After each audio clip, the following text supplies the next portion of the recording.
You're listening to the We Are Libertarians podcast network. Find all of our shows at wearelibertarians.com. Are you a diehard comic book collector? Or maybe a lapsed fan? Maybe even someone who has never picked up a comic book in their life. Hi, I'm Remso Martinez. And I'm Mark Claire. Every single Wednesday at the Second Print Comics podcast, Remso and I take a deep dive into the storylines, character arcs, moments, and events that made us the fans we are today. Tune in every Wednesday for new episodes available on iTunes, Stitcher, Google Play, and wherever else podcasts are available. Check out more from the Second Print Comics podcast at secondprintcomics.com.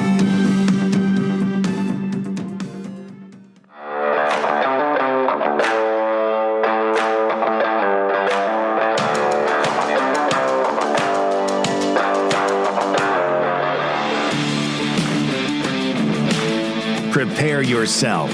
You're on the run with Remso W. Martinez. I was going ahead and actually sitting down with my dad the other day, and I've noticed that my dad and I, primarily over the past year because of being stuck at home and teleworking together and stuff, we've been watching a lot more actual TV together. Usually it was everyone kind of gets the TV and watch their own stuff, but my father and I are actually watching a lot of the same shows. We watch a lot of documentaries together. That seems to be our thing.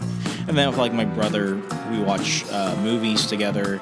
And then with my mom, I watch reality TV shows with her. So what I've noticed is that everyone kind of has a shift in terms of what they've been watching. With my brother, it hasn't really changed. We watch a lot of the same superhero movies together. We woke up at the exact same time to watch Zack Snyder's Justice League when that came out a few months back. And with my mom, we've been watching a lot less TV because she watches a lot of the news, and I can't watch it.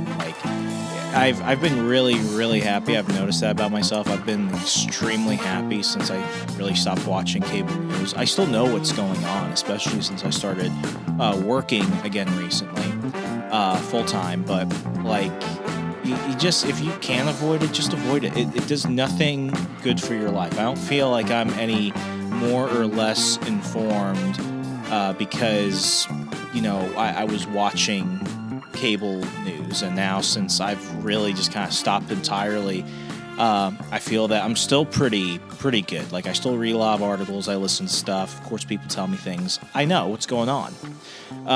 With that said though, I've been trying to avoid politics in the media I'm consuming, primarily entertainment.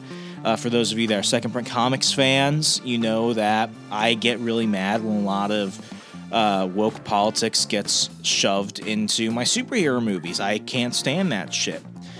So I've been trying to find stuff that is as far away from political and primarily left-wing spew as much as I possibly could. And as I was watching, some TV with my dad the other day, we started watching a documentary called Dirtbag. It's about, I think his name was Fred Mackey or Fred Mankey. Either way, I think it's Fred Mankey. Either way, this was the guy that made freestyle rock climbing popular. And we watched that. And, to kind of give you some context, a lot of my podcast feed now is travel type stuff. I know this is the world's laziest travel podcast, but I've been actually listening to a lot of travel stuff recently, primarily just because it's very, it's as far away from politics as it gets. Are some of the shows I listen to completely devoid of it? No. What I find in the circle is that you've got a lot of liberal environmentalists. You've got a lot of that going on. You've got some SJWs, but by far, it's primarily the most as devoid as I could possibly get these days. So we're talking, and I noticed that my dad actually watched the entire documentary, and this was not a documentary he typically would have watched, but what we both agreed was that it was nice to see something that was as political free as possible. And this was a recent documentary. I want to say 4 or 5 years it came out, so, it is what it is, but that's what I've been trying to pay attention to. So it's not just that. It's also the stuff I'm reading. When I was at the Washington Times, I was reading the opinion section from the Wall Street Journal, the Washington Examiner, the New York Times. I was reading it all the time. And what I realized was that I did it, but I didn't enjoy it. what I find myself enjoying now are a lot of self-development articles, a lot of commentary on how to, get better physically, how to get better spiritually, mentally, a lot of the stuff that we talk about on this show. And one of the articles I found recently was over at Huckberry.com. You might know Huckberry as kind of like a mail outfitters online store. Well, they actually have a blog section called The Journal. I'm going to go ahead and link to this article, but the Journal isn't just an opportunity for them to blog a bit about original content, but then just go ahead and plug a lot of their merchandise and items, such as what other businesses do when they have a blog usually. I mean, that is the purpose of attaching a blog to your business. It's to create a story around certain merchandise so you feel more attached to it and therefore more likely to buy it. But sometimes they actually go ahead and just do good original content, and this is one of the pieces I really liked recently, and I shared it around with people, and I hope they liked it too. It is called "We're Giving You Permission to Nap." Splitting up your sleep might be the trick to unlocking creative genius. I'm going to do what I always do when I go ahead and read and comment on an article. You can go ahead and find the article in today's show notes. Speaking of which, I'll just go ahead and give this one plug. I am moving to Wisconsin at the end of May. I am also getting married. Thank you for everyone who sent their congratulations. I don't put ads on this show. I do plan on putting some ads on in the near future, but right now, for all the hundreds of episodes we've done of On the Run, the only way I make money is if you go ahead and check out the affiliate links. And all the affiliate links that you see in the show notes are things that I've actually bought and used myself. And what I'm primarily talking about is Cash App. I use Cash App every day. I save hundreds of dollars a year by using Cash App, and what that allows me to do is get discounts and boosts from places I go to regularly. Chick-fil-A is one of them. I usually get like 10 to 15% back on a single purchase at Chick-fil-A. Recently, what they started doing, and I love this, I started getting back into Bitcoin, but here's what I'm doing, and this is just me. I don't buy Bitcoin. What they have is you can get 10 to 15% off. You can get 10 to 15% of your total purchase on like any coffee shop or any restaurant, depends on the perk. You can get that 10 to 15% back in Bitcoin. So you can earn up to, I think, about $7.15, depending on how much the total bill was. But I've been getting Bitcoin cash back, basically, and it's freaking awesome. One perk was, get 15% back in Bitcoin when you go buy something from any coffee shop. And then recently I went out and bought a really big, nice dinner with my fiance. We got 10% back, and it was a big bill, so I got the max of $750 back in Bitcoin. I freaking love it. Dosh, some of the others. What I'm trying to say is everything I use here, everything I talk about in the show is an affiliate link. So if you've wanted to check out these items, most of the time you can get rewards for signing up. You can get $5 free just by signing up for Cash App. If you go ahead and sign up for Robinhood or any of the others, you go ahead and get stock, free just for signing up, and it helps me get something in return. So please, if you want to help me out, there's probably an affiliate for you that you never knew about or you've been curious about and you want to know if somebody actually uses it. I use all of the affiliates in the show notes, so please go ahead and sign up for that. I would greatly appreciate it. Last pitch. I rarely do these pitches. I almost never do these pitches, but I'm doing it today. Anyway, back to the Journal at Huckberry. We're giving you permission to nap. Splitting up your sleep might just be the trick to unlocking creative genius. And the whole thing just froze for a second. Nope, here we are. And this was by Emma Givens, published April 2nd, 2021. I'm rubbing sleepies out of my eyes as I write this. I'm rubbing sleepies out of my eyes as I write this. Is that like a cute way of saying like I'm rubbing my eyes to get rid of the sleepiness? Or is it like that eye crust that people get? I get a lot of that in the morning. I don't know what that is. Maybe you know, maybe I don't. That just caught my eye. If there's something that people know about but I don't know about it, I'm going to feel really, really foolish. Anyway, on my third cup of coffee. According to the Sleep Foundation, 35.2% of all adults in the U.S. report sleeping on average for less than 7 hours per night. Almost half of all Americans say they feel sleepy during the day, between 3 and 7 days per week. Sleep deprivation is real and bad. Some may say really bad. Not getting enough sleep has been linked to health issues like dementia, diabetes, obesity, and other cognitive disorders. Before going any further, I have, and I've maybe mentioned this before, but I had, and still do it to a degree, have pretty severe insomnia for a while until I got some medication to resolve a couple health issues that I've been dealing with, such as chronic pain. I was getting probably, I want to say 2 to 5 hours of sleep a night. And it was absolutely miserable. Anyone that's had to go through any type of sleep deprivation, everyone I know in the Army has had severe sleep deprivation, even to a degree, moderate to severe insomnia. It's a real issue. And honestly, like when I got on this medication, it helped me get my sleep back. The only problem was after about a year, I had to stop taking it as regularly because I was getting sleep, but because it was medication for chronic migraines and it did a couple other things, I would wake up, and usually when you wake up, you're supposed to go ahead and have a burst of energy. You feel fresh and awake. I wasn't getting that. Now, was it as bad as insomnia? No, insomnia really affected my mood. So I would wake up with no energy and I would be incredibly mood. I would wake up and I would still be in a pretty good mood, but I would have no energy from the day. So now I'm taking it kind of semi-regularly, and I'm able to get, on average, I want to say 7 hours of sleep a night. On the weekend, I'm allowing myself to sleep in more. But what I've done is I've also gotten myself on a schedule. I usually wake up around 6:30 now. I'm going to sleep way earlier than I used to. When I was writing my first and second books, I mean, those really screwed up my sleep schedule. I was basically sleeping during the day and working when I could, and I was working all night through the early morning. So I mean, I don't feel like with a crowd of adults I have to say this is a surprise, but if you ever think that you're going through something physically or emotionally and you don't know what it is, one of the first areas that I check is, one, am I sleeping? And second, am I drinking water? Because now I'm an adult and I actually have to make sure I'm drinking enough water.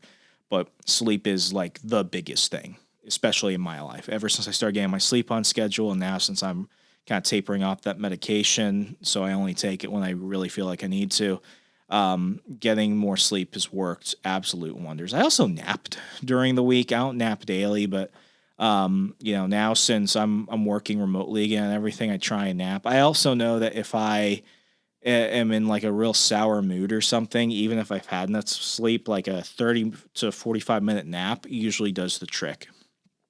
So, sleep is important. If you're learning that now, well, now you know. Maybe you don't have time to get 8 or more hours at once, or maybe your body simply doesn't like to sleep that way. Segmenting your sleep into multiple smaller chunks has been around for ages. In Spanish culture, they take their, quote, afternoon naps very seriously. I think they call that siesta. They take a mandatory siesta. You'll walk around Barcelona in the afternoon and see only a ghost town. Everyone has shut down for their siesta, and for good reason. Maybe you should try it too. Here are 4 reasons to give yourself permission to nap. 1, get in touch with your ancestors. That's kind of random, but okay. A. Roger Eckerch, a professor of history at Virginia Tech, go Virginia, go Hokies, found that this used to be a regular way of sleeping. Yep, you read that right. Sleeping in 2 chunks instead of 1 has been around since the beginning of time. I think by 2 chunks they mean sleep, and then a nap. Huh. Yeah, I think that's what they mean. People would sleep in the early evening for about 4 hours, wake up and hang around for 2, often using this time for creativity, then go back to sleep for another 4. And the cycle was called first and second sleep. I think that's kind of what I do. Thinking of it now. I mean, I don't do it daily, but I kind of do it once or twice during the week, primarily on Mondays and Wednesdays. That's when I usually have to take a nap. Not for 2 hours, though. I think if I'm napping more than an hour, I don't like that. That kind of screws up my day. Eckrich says that the Industrial Revolution led to parents changing their sleeping patterns to better coincide with working hours. This popularized the now unanimous nighttime sleep schedule that most of us have grown up with. I could see that. I mean, I've never liked the idea of napping too much, but regular nap seems fine. If they say this is how you sleep in prime, then I'll say, I'd like to meet the person that has the time to go ahead and take 2 hours in the middle of the day to sleep. I couldn't do that. Like, when I was working at a warehouse, I got a 30-minute lunch break, man. Got a 30-minute lunch break. You think I got time for a 2-hour nap? This might be prime, but I don't think it's practical. But to the point, it's because of how we work now. So I could definitely, see why, if you have that opportunity, if let's say you're somebody who's financially independent or something, you could do that. But while it might make sense, it's definitely not practical. And they even admit it's because of how we work now. So they recommend it. Try 4 hours of sleep, 2 hours awake, and 4 hours of sleep, or 2 hours and 4 hours. It's I don't like the math there. But whatever. That seems to be like a bourgeois benefit, I guess. Second, you'll be more creative. Why do so many of us feel like the middle of the night is the best time to create? Oh, because it might be. Pause. I can definitely say that when it comes to podcasting and stuff, because I do a bunch of these recordings in chunks, I'm only really able to think the clearest at night, like usually after 6, 7 p.m. Right now, it's around 8:40. This is going to be like a short episode because it's just me reading an article. I'll probably do this until probably like 11:30 at the latest, and I'm going to force myself to go to sleep. Also my books, like I wrote all my books probably from 10 p.m. to 2 a.m. Do I recommend it? No. Every author, every creative type person has their own rhythm. That's just how it was for mine, but I totally agree with this on the on the beginning. I'm totally way more creative at night, and obviously science somehow proves it. Let's go ahead and figure out why. These liminal, Liminal, liminal spaces we reach, quiet, dark, full of solitude, that describes me right now, I'm in an empty room talking to myself, have been helping us create since the dawn of time.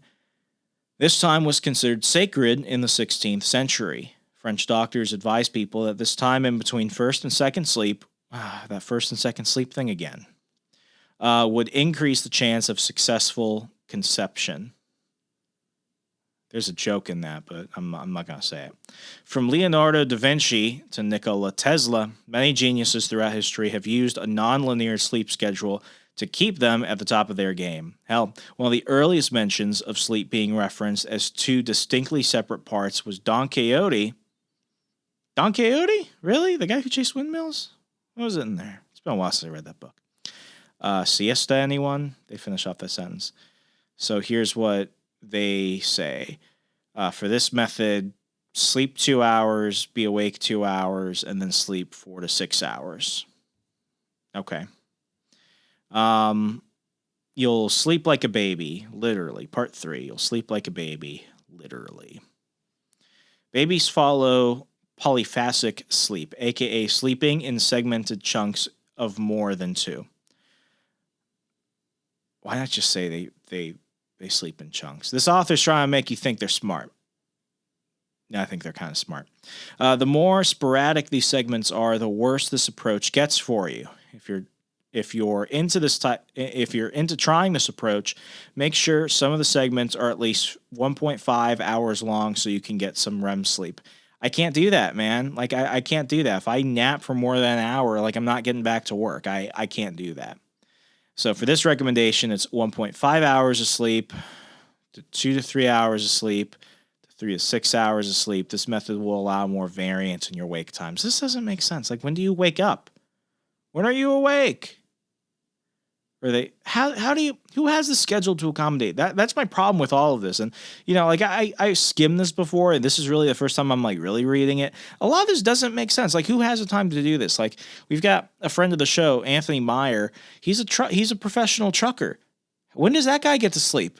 Anthony, tell me, when do you get to sleep, man? Like, I don't get who gets to do this, especially people that work multiple shifts. I don't think I brought this up on the show before, but for the last month, I got a side gig working at a warehouse for a nutrition company. And I had a guy who was literally working 16 hours a day, 4 days a week. And then I think he worked 48 hours on a Friday. So he only got to sleep for like 2-3 hours. And then he was taking care of shit the other, 4 to 5. Incredibly hardworking guy, but like, when does he get to sleep? This sounds like some 1% shit right there. Channeled to Bernie. Like, who gets to frickin' do this? Next point, it will boost your immune system. I totally agree with that. When I have slept very poorly, I have gotten sicker, so that doesn't surprise me. While we sleep, our bodies release proteins that help fight infection. Studies, I learned that in like 4th grade, man.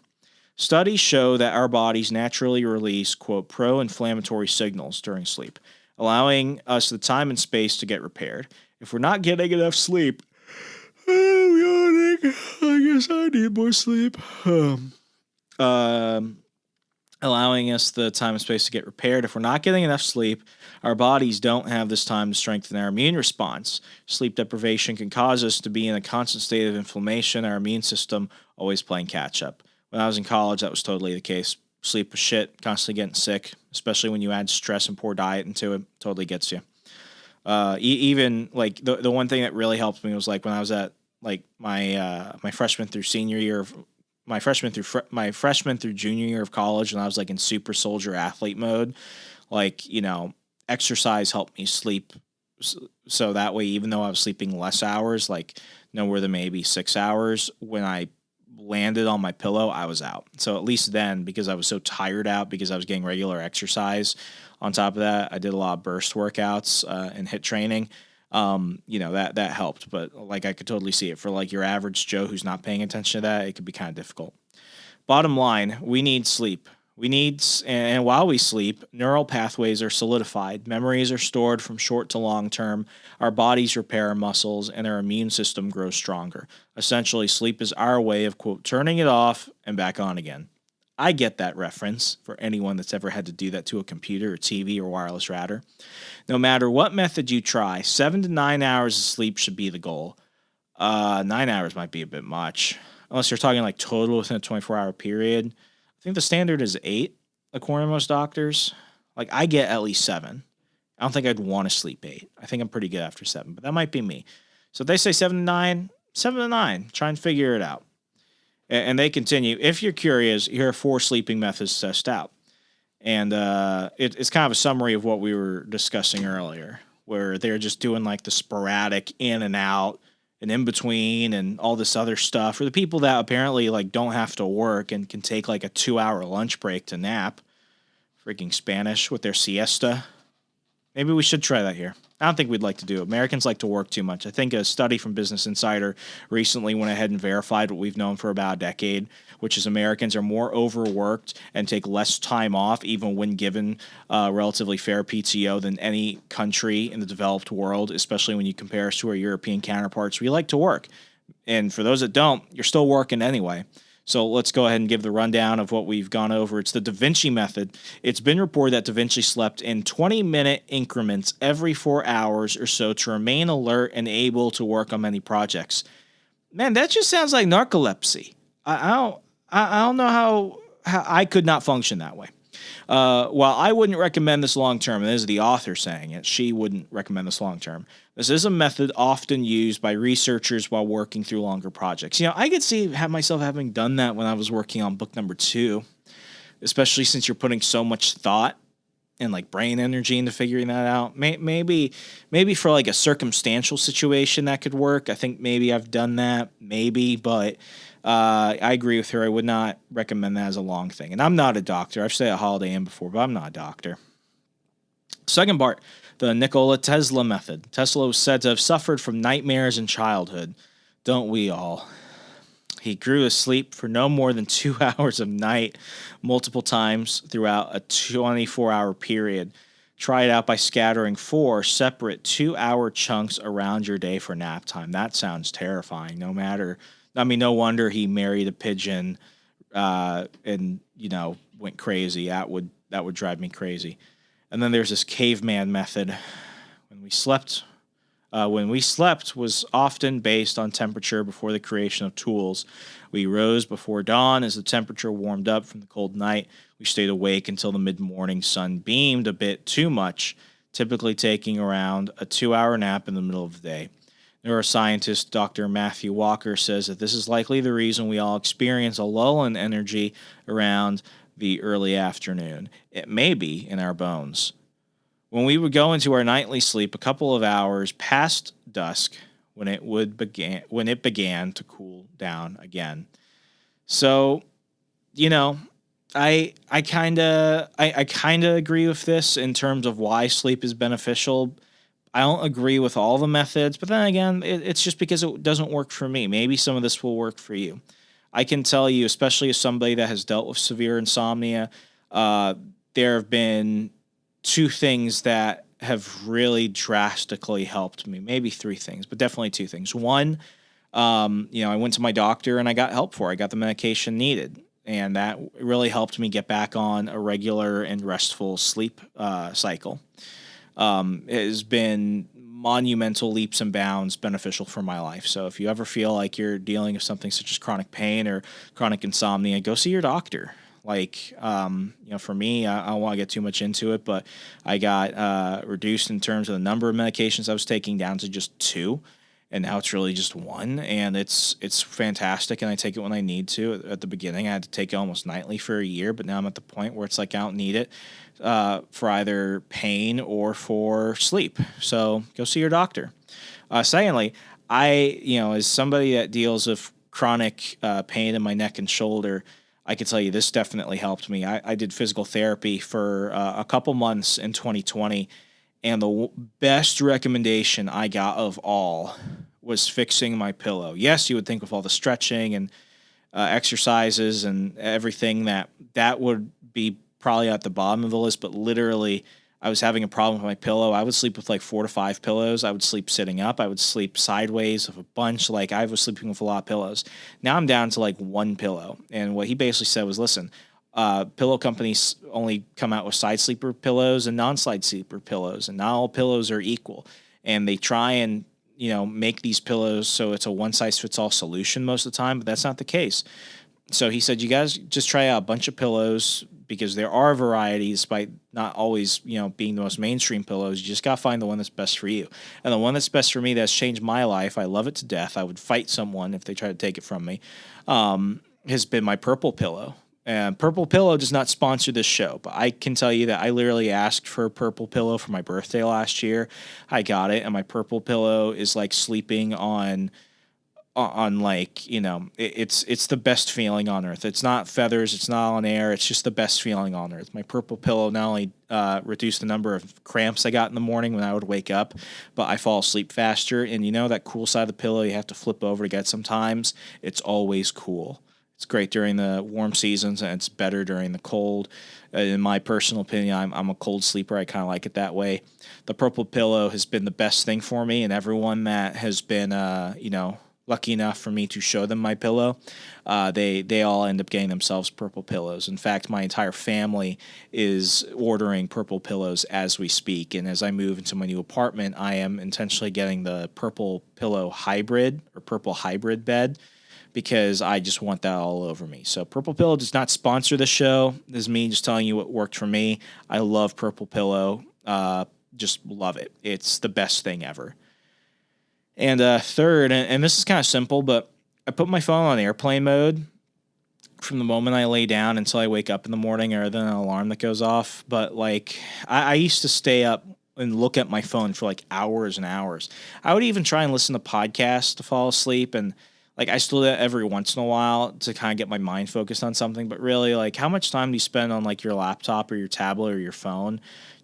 get in the habit of turning it off, because you're not going to be happy if you're just spending hours and hours. And then you get that eye irritation that sucks. I know that Jason Stapleton has a rule for like the first, I don't know if it's like 20 minutes or 2 hours. You gotta go listen to him. But Jason Stapleton does not look at his phone in his morning. He's got an alarm, but like he will, he has a rule about not checking your email and not checking the internet when you wake up in the morning. And he has a better morning routine than I do.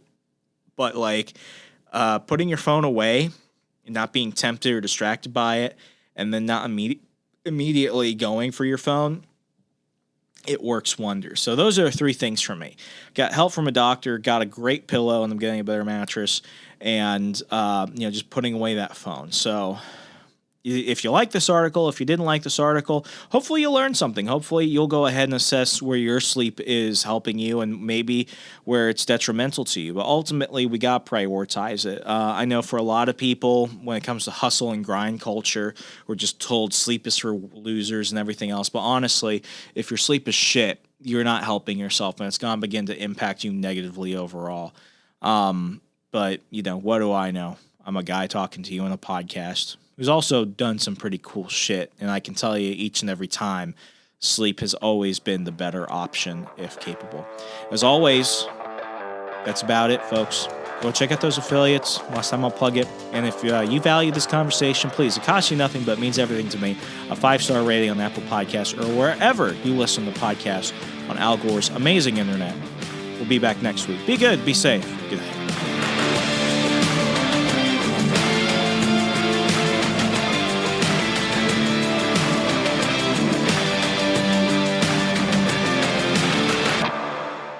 You're listening to the We Are Libertarians podcast network. Find all of our shows at wearelibertarians.com, like The Chris Spangle Show, Liberty Explained, The Brian Nichols Show, The Boss Hog of Liberty, Freedom Strips with Keaton Tucker, On the Run with Remso Martinez, Gingerarchy with Tricia Stewart-Mann, Upward, Libertarian Activism, and Now Hear This. Tune in now and we're going to help you sound smarter when talking with your friends.